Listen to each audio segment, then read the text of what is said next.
بسم اللہ الرحمن الرحیم۔ خلاصہ پارہ نمبر 1، ایمان بالغیب۔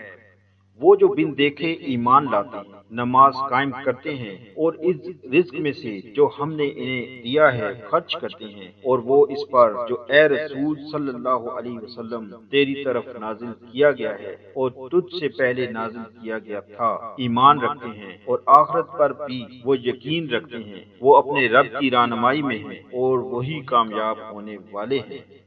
تشریح: بالغیب سے مراد وہ پوشیدہ حقیقتیں ہیں جو انسان کے حواس سے چھپے ہوئے ہیں اور کبھی براہ راست عام انسانوں کے تجربہ و مشاہدہ میں نہیں آتی، مثلا اللہ کی ذات و صفات، ملائکہ، وحی، جنت، دوزخ، عذاب قبر وغیرہ۔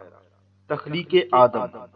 اور جب تیرے رب نے فرشتوں سے کہا کہ میں زمین میں ایک فرما روا بنانے والا ہوں، تو انہوں نے کہا کیا تو وہاں اسے بنائے گا جو اس میں فساد پھیلائے گا اور خون بہائے گا، جبکہ ہم تیری تعریف میں لگے ہیں اور تیری پاکیزگی کو عیاں کرتے ہیں۔ اس نے کہا میں جانتا ہوں جو تم نہیں جانتے، اور اس نے آدم کو سب چیزوں کے نام سکھا دیے، پھر انہیں فرشتوں کے سامنے پیش کیا اور کہا مجھے ان کے نام بتاؤ اگر تم سچے ہو۔ وہ کہہ اٹھے تو پاک ہے، ہمیں کوئی علم نہیں سوائے اس کے جو تو نے ہمیں دیا ہے، تو ہی حکمت والا علم والا ہے۔ اس نے کہا اے آدم انہیں ان کے نام بتا۔ پھر جب اس نے انہیں ان کے نام بتا دیے تو اللہ نے کہا کیا میں نے تم سے نہیں کہا تھا کہ میں آسمانوں اور زمین کی چھپی باتیں جانتا ہوں اور جانتا ہوں جو تم ظاہر کرتے ہو اور جو تم چھپاتے تھے۔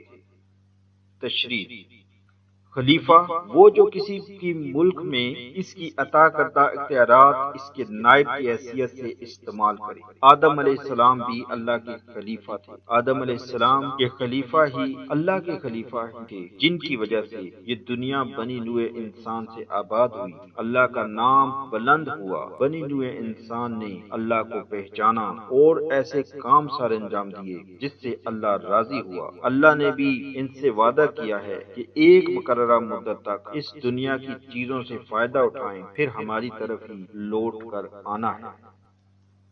تعمیر کعبہ۔ اور جب ابراہیم نے کہا میرے رب اس شہر کو امن کا شہر بنا اور اس کے رہنے والوں کو جو ان میں اللہ اور آخری دن پر ایمان رکھتے ہوں پھلوں کا رزق دینا، رب نے کہا مگر جس نے کفر کیا اسے بھی میں تھوڑا فائدہ دوں گا، پھر اسے آگ کے عذاب کی طرف لاچار کر دوں گا، اور وہ کیا برا ٹھکانہ ہے۔ اور جب ابراہیم علیہ السلام اور اسماعیل علیہ السلام خانہ اللہ کی بنیادیں اٹھاتے تھے، ہمارے رب ہم سے قبول فرما، بے شک تو ہی سننے والا جاننے والا ہے۔ تشریح: اللہ تعالیٰ نے ابراہیم علیہ السلام کو تعمیر کعبہ کا حکم دیا، تب ابراہیم علیہ السلام اور آپ کے بیٹے حضرت اسماعیل علیہ السلام نے خانہ کعبہ کی بنیاد رکھی اور کعبہ کی پوری عمارت کا کام مکمل کر دیا۔ اس طرح سے اللہ تعالیٰ نے بنی نوع انسان پر بہت بڑا احسان کیا۔ خانہ کعبہ کی تعمیر سے ایک ایسا مرکز وجود میں آیا جس سے پوری دنیا کے مسلمان ایک ہی مرکز کے تحت مرکوز ہو گئے۔